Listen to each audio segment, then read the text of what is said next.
Welcome to another Tech Help video brought to you by AccessLearningZone.com. I'm your instructor, Richard Rost. In today's video, we're going to learn about a very powerful function called DLookup. We're going to use DLookup to look up a value from a table or query in Microsoft Access. Today's question comes from Mitchell from Akron, Ohio, one of my gold members. Mitchell says, each of my customers have an assigned sales rep. I've got the rep's name displayed in a combo box on the customer form.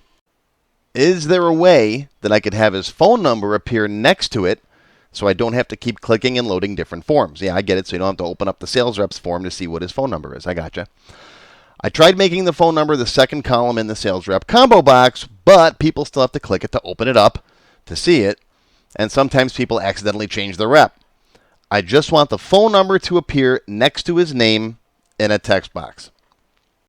Well, Mitchell, there are a couple of different ways you could do this. Personally, I like using the DLookup function. It lets you look up a value from another table or query. So if you're in the customer form and you want to look up information from the sales rep table, you can easily do that with DLookup. Let me show you how. So here I am in the Tech Help free template. It's a free download. You can go grab it off my website if you want. You'll find a link down below in the description. And in here we have a simple customer table with a customer form. Okay, now Mitchell has a sales rep assigned to each customer. So let's create a quick sales rep table. Create table design. Don't need the property sheet. Let's make a sales rep ID. That'll be the auto number. We'll just go with first name and a phone number. All right, that's all Mitchell needs right now. So let's save this as sales rep table. Primary key, yes. And let's put some sample data in here. Okay, I've got Joe, I've got Sue, maybe one more. I'll put Bill in here. And I don't know, maybe Doug. Okay. Okay, so there's our 4 sales reps and each of their phone numbers. Now, on the customer table, we're going to store just the sales rep ID. And since we know the ID, we can then look up the first name or the phone number using DLookup. So let's go back to the customer table, design view. And let's put someplace in here to store that sales rep ID. So sales rep ID. And that's going to be a number of type long integer. Okay. Save it. All right. Now let's go to our customer form. And let's go to design view. Let's put a combo box on here so that we can pick the sales rep. Now, if you've never done this before, there's 2 videos you should go watch first. My video on relationships and my video on relational combo boxes. You'll find those down in the links section down below in the description. Okay, now since we know how to make relational combo boxes, come on up here, find combo boxes, drop it down here somewhere, look up the values from a table or query. What table has our list of values? Sales rep T, that one we just created. Okay, what do you want to see in the box? Now, you can bring over all 3 fields if you want. You'll see sales rep ID, first name, and phone number. This is the first column, the hidden column, right? Column 0, that has our actual value in it. First name will be visible. And then phone number will be in there when you drop the box down, but you won't normally see it. And that's what Mitchell wants. He wants to see it. Now, yes, you could use some concatenation and put these together in a query and make one field out of it, but that's kind of cheesy. All right, next. What do you want to sort by? Let's sort by first name. Next. All right, this is what the box will look like when it's open. Okay, next. We're going to store that value in the sales rep ID field in the customer table. Next. What label would you like? Sales, oh, I can't type today. Sales rep, like that. And finish. Okay, little format paint. All right, slide you up here. Okay, looks good. So there's my sales rep.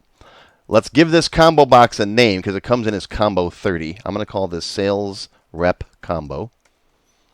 All right, close that. Let's save it, close it, and open it up again. Okay. It's blank because we haven't put any sales reps in. Drop it down and put Bill in there. Now notice you just see Bill. What Mitchell wants is when he opens up the customer form, he wants to see the phone number here too.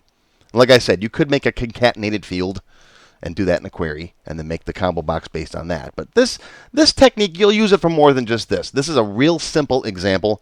Once you learn DLookup, you're going to be using it everywhere. Trust me. All right, this is just a real simple example so I can show you how it works. So let's go to Design View.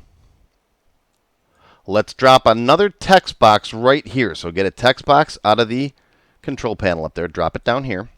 You can delete the label that comes in with it. All right, slide this right up here. Now we're going to be looking up the phone number from the sales rep table. First thing I'm going to do is format it. I'm going to make it gray. This just signals to the user they can't adjust or change that value. It's just for display purposes. Okay, so open this up. Let's give it a name. Let's call this sales rep phone. That's just the name of that box. Now in the control source is where we're going to put our DLookup function. It's going to be equals DLookup and then some stuff. All right, what's that stuff? It's expression domain criteria. Well, let me explain what these three things are. Okay, it's DLookup, domain and expression and criteria. Forget that. Okay, it's basically field, table or query, and then criteria. For example,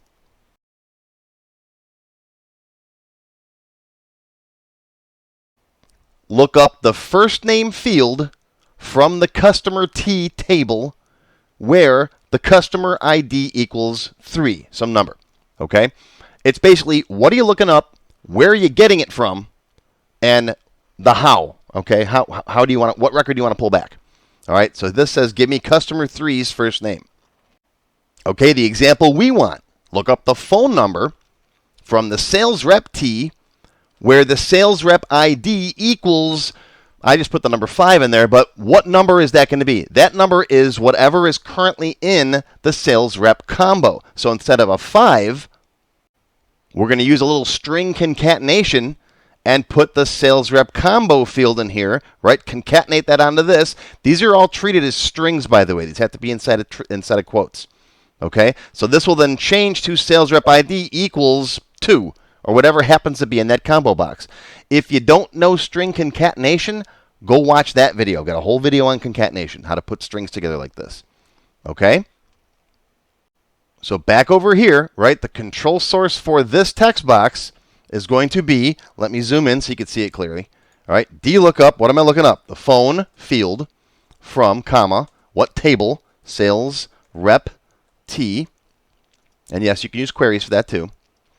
Comma, where the sales rep ID equals ampersand sales rep combo. That's the combo box we just created. Okay, that's your basic DLookup right there. Hit OK. Save it, close it, open it back up again, and there you go. Now it looks at the sales rep combo, goes to the sales rep table, finds whatever number Bill is, 2, all right, whatever, and brings back the phone number. That's your basic DLookup.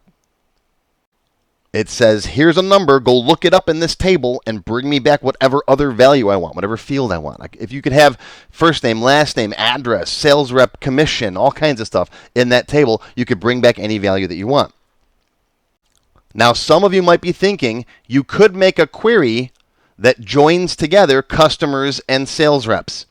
Okay, I've got lots of other videos showing you how to do relational queries to bring together multiple tables. Yes, that is definitely possible, and in this case, it would probably work. However, the problem is when you start getting really, really complicated queries, eventually you may hit the point where your record set becomes uneditable. I've got other videos on that too. All right, your query can become too complex.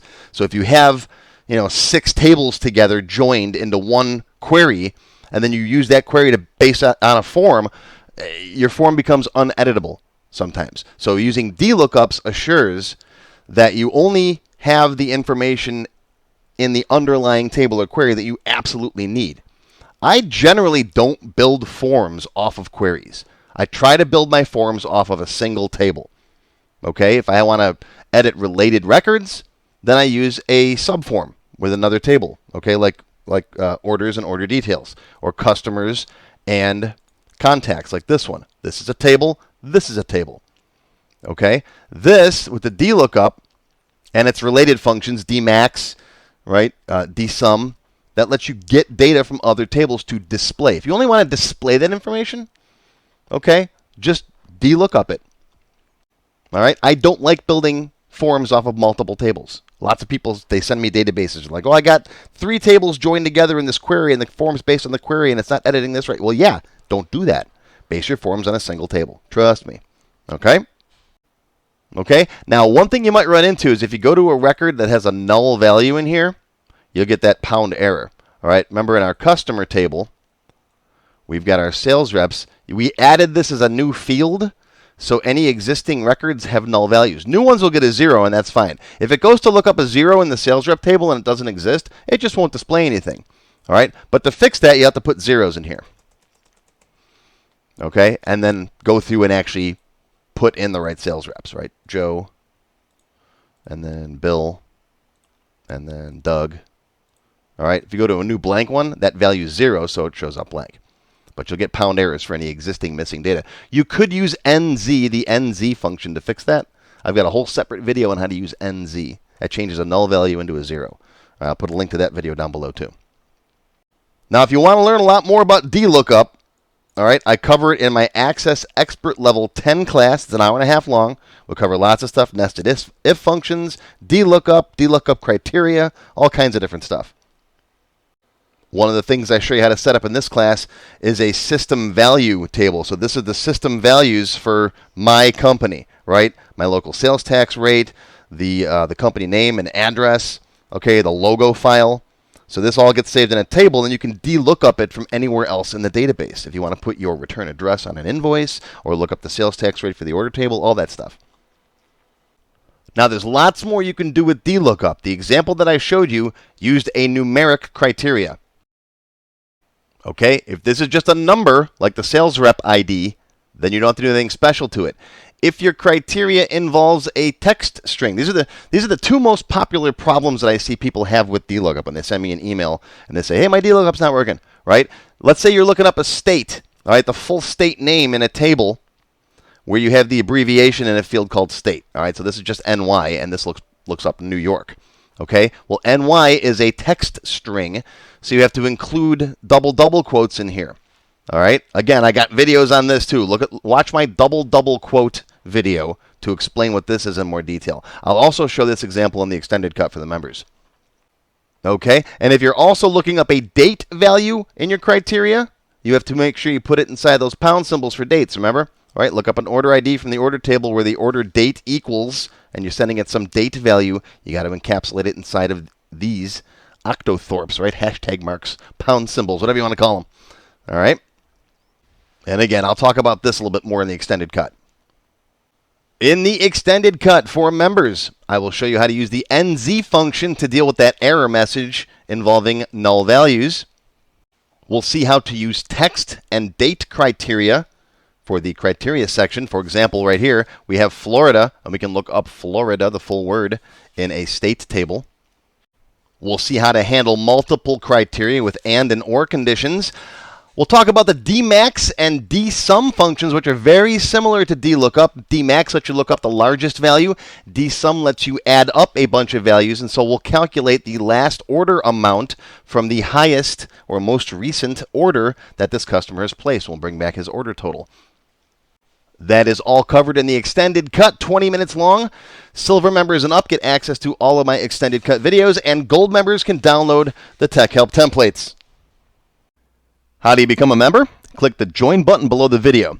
After you click the join button, you'll see a list of all the different types of membership levels that are available. Silver members and up will get access to all of the extended cut Tech Help videos, live video and chat sessions, and more. Gold members get access to a download folder containing all the sample databases that I build in my Tech Help videos, plus my code vault where I keep tons of different functions that I use. Platinum members get all the previous perks plus access to my full beginner courses and some of my expert courses. These are the full-length courses found on my website, and not just for Access. I also teach Word, Excel, Visual Basic, ASP, and lots more. But don't worry, these free Tech Help videos are going to keep coming. As long as you keep watching them, I'll keep making more. If you like this video, please give me a thumbs up, and feel free to post any comments that you have. I do read them all. Make sure you subscribe to my channel, which is completely free, and click the bell icon, and select All to receive notifications when new videos are posted. Click on the Show More link below the video to find additional resources and links. You'll see a list of other videos, additional information related to the current topic, free lessons, and lots more. YouTube no longer sends out email notifications when new videos are posted, so if you'd like to get an email every time I post a new video, click on the link to join my mailing list. Now, if you have not yet tried my free Access Level 1 course, check it out now. It covers all the basics of building databases with Access. It's over 3 hours long. You can find it on my website or on my YouTube channel. And if you like Level 1, Level 2 is just $1. And it's also free for all members of my YouTube channel at any level. Want to have your question answered in a video just like this one? Visit my Tech Help page and you can send me your question there. Click here to watch my free Access Beginner Level 1 course, more of my Tech Help videos, or to subscribe to my channel. Thanks for watching this video from AccessLearningZone.com.